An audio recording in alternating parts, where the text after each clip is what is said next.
علامہ ابن قیم نے واقعہ لکھا ہے مؤذن کے بارے میں. یہ آنکھ کا زہر آپ کو بتا رہا ہوں. کتنا بڑا آدمی ہے مؤذن, یہ آپ نے دماغ میں رکھنا ہے. ایک مؤذن تھا, وہ اذان دے رہا تھا, تو مسجد پہ پہلے مائک اور یہ چیزیں نہیں ہوتی تھی, پنکھے وغیرہ, اور اذان کے لیے بھی مائک نہیں ہوتا تھا. کسی اونچی جگہ پہ مسجد کی کھڑے ہو کر اذان دی جاتی تھی. ٹھیک ہے, تو وہی زمانہ تھا, اونچی جگہ پہ کھڑے ہو کر مؤذن باہر اذان دے رہا تھا. مسجد کے باہر اذان ہوتی ہے محراب میں, تو سامنے فلیٹ تھے, جیسے اس مسجد کے سامنے فلیٹ ہے, تو فلیٹ میں کوئی عورت کھڑکی کے اندر آئی ہوگی, عیسائی عورت. تو وہ مؤذن جب اذان دے رہا تھا تو وہ کھڑکی اس کے بالکل سامنے تھی, اور وہ مؤذن سیدھا قبلے کی طرف ہو کے اذان دینے لگا. جب اذان دینے لگا تو اس کی نظر عورت پر پڑی, عیسائی عورت پر. آنکھ کا زہر بتا رہا ہوں آپ کو, آنکھ کا زہر. مؤذن ہے جس کی عزت اور اکرام میں نے آپ کو بتایا قیامت والے دن کتنا ہوگا. تو جیسی اس کی نظر پڑی مؤذن کی کھڑکی پر, تو اس عورت کا عشق اس کے دل میں اتر گیا. بس ایک نظر ہی ہوتی ہے, ایک نظر ہوتی ہے جس سے انسان کے سارے جسم کے اندر زہر اترتا ہے. ایک نظر ہوتی ہے, تو اس کو سارا اس کے زہر اتر گیا, وہ عاشق بن گیا. اس نے اذان دی نہیں, اذان دینے چلا تھا مؤذن, اللہ کی ندا لگانے چلا تھا. وہ مؤذن نیچے اترا, اذان چھوڑ کر مؤذن نیچے اترا.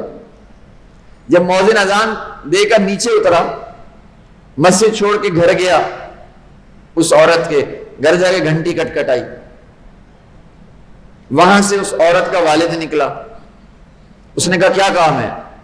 کیا میں مسجد کا مؤذن ہوں. اتنا عشق میں پاگل ہو گیا تھا کہ ڈائریکٹ جا کے اس کو کہا کہ مجھے تیری بیٹی سے شادی کرنی ہے. تو باپ نے کہا کہ کیسے شادی کرنی, تم تو مسجد کے مؤذن ہو, مسلمان ہو, ہم تو عیسائی ہیں. عیسائی لڑکی اور مسلمان مرد کا تو آپس میں نکاح نہیں ہو سکتا.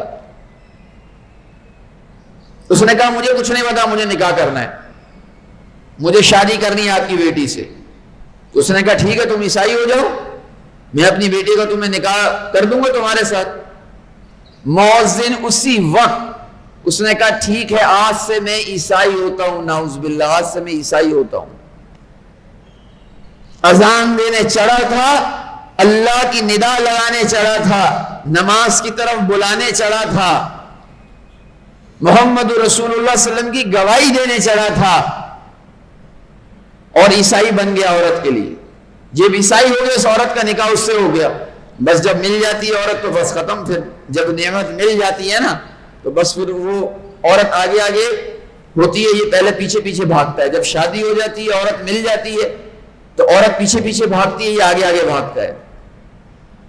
وہ جو کہتے ہیں میں اس کے بغیر جی نہیں سکتا, میں اس کے بغیر مر جاؤں گا, وہ کہتی ہے میں اس کے بغیر جی نہیں سکتی, میں اس کے بغیر مر جاؤں گی, اور مجھے تو بھوک نہیں لگتی, میری تو نیند ختم ہو گئی ہے, مجھے تو بس یہی چاہیے, دنیا میں ملے یا آخرت میں ملے, ہم دونوں کو ساتھ دفنا دو بے شک. یہ ساری باتیں جو ہوتی ہیں وہ شادی سے پہلے شیطان سجواتا ہے انہیں, اور یہ جو نشہ ہوتا ہے سارا شادی سے پہلے ہوتا ہے. جب شادی ہو جاتی ہے, نعمت مل جاتی ہے, تو وہی لڑکی ہوتی ہے کہتا مجھے تو تمہیں دیکھنے کا دل ہی نہیں چاہتا, اور مجھے تو تم سے بات کرنے کا دل ہی نہیں چاہتا. وہ سارا الٹا معاملہ ہو جاتا ہے.